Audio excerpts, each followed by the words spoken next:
Do you have any clarity on where inflation is going in the transatlantic region? If I did, I wouldn't be sitting here, Tom. Well, I don't think any of us do. No, it's the number one question, right? In the central banking community, we don't really understand where inflation is, meaning we don't know why it's not here, with the exception of the UK, where we have some understanding of it now. But I'll make 2 points. The first one is, it is still a output gap story. Inflation is ultimately a story of demand and supply.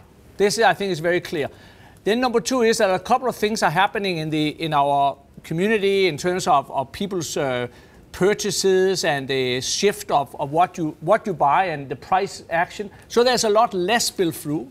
And then there is the lack of spill through to wages. And that's really, really important for the central banks. And that's why they need to go, and they do go, very, very gradually.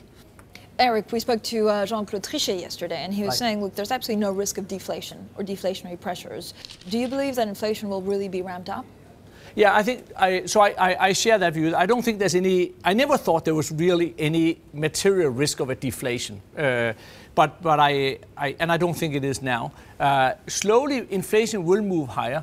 But the interesting thing for the central banks, I think, or for us in the investment community or in the market, is that the central banks have sort of given up on inflation as a target, right? Both the ECB and the Fed, they're saying we can normalize even though we cannot forecast inflation at the target. If you were a really strict kind of a central banker, a German, for example, you should sort of say, if I can't forecast the inflation at a target on my horizon, shouldn't I then push ahead?